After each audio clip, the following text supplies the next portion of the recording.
Morning mist rolled through the thick jungle, blanketing the trees in a ghostly calm. Every rustle, every broken twig carried a whisper of danger. Harry walked slowly, his boots sinking slightly into the damp earth. His hood was up, half shadowing his intense eyes. On his back, two swords crossed like silent guardians. He had been following faint tracks since dawn, large paw prints, deep and firm. The king of the jungle had passed this way. The thought made his blood pulse faster. Harry wasn't here for glory, he was here for survival. Food was scarce these days, and the balance of the jungle depended on one rule: hunt or be hunted. Birds shrieked overhead as he crouched near a stream. There were claw marks on the bark of a tree, high, deep, and fresh. His instincts sharpened. He's close, Harry murmured to himself, eyes scanning the forest line. The jungle was awake now, insects humming, leaves trembling with unseen life. But underneath it all, there was something heavier, a silence that seemed to breathe, and Harry knew that silence never came without a reason. Hours passed. The sun climbed high, its light flickering through the canopy. Harry stopped under a massive banyan tree, resting his hand on the hilt of his sword. He had hunted leopards, wolves, even crocodiles. But a lion was different. A lion was a ruler, a strategist, not just a beast. Suddenly, a flock of birds burst out of the trees ahead, frightened, chaotic. Harry's hand moved instantly to his side sword. He moved closer.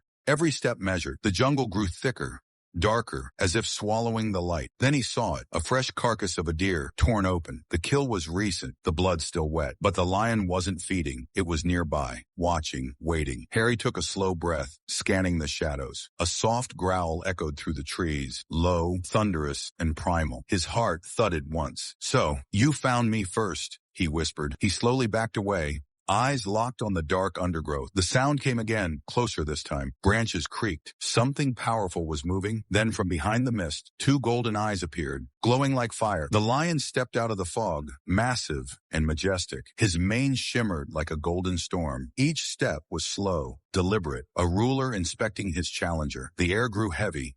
Even the jungle seemed to hold its breath. Harry stood firm.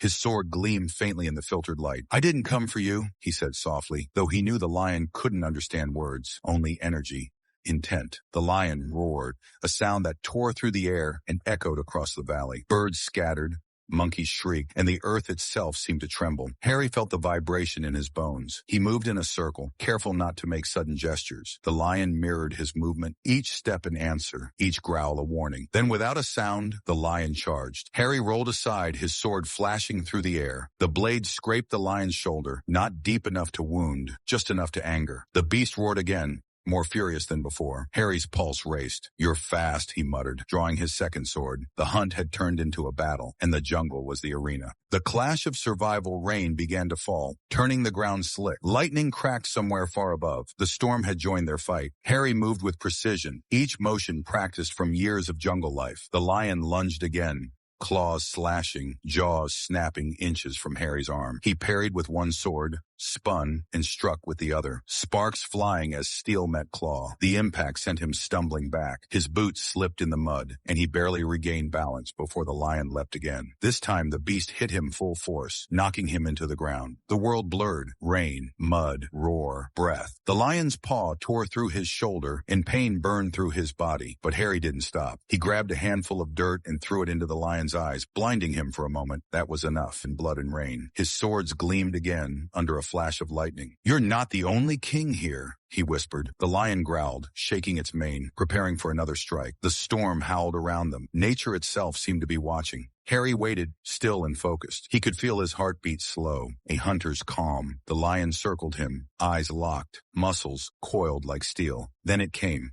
A final, desperate charge. Harry dropped one sword into the mud, grabbed the other with both hands, and lunged forward at the perfect moment. The blade met the beast's momentum, slicing through the air as the two collided. A deafening roar filled the jungle, the sound of power, pain, and pride all at once. The lion staggered, its strength fading, then collapsed with a heavy thud beside the hunter. The jungle went silent again. No birds, no rain. Just the slow sound of Harry's breathing. He fell to one knee, clutching his shoulder. His mask was torn, blood running down his cheek. He reached out and placed his hand gently on the lion's mane. "You were a true king," he whispered, voice steady despite his wounds. He stood slowly. The next morning, mist curled over the ground again, erasing all signs of the night storm. Harry walked through the jungle path, his silhouette tall and steady. The wound on his shoulder was wrapped with leaves and vines, a jungle man's medicine. Behind him, the jungle was calm again. The balance had returned. He stopped by a cliff overlooking the vast, green expanse below. The sun was rising, soft golden rays lighting up the horizon, and looked toward the jungle where the lion had fallen. Every king must face another,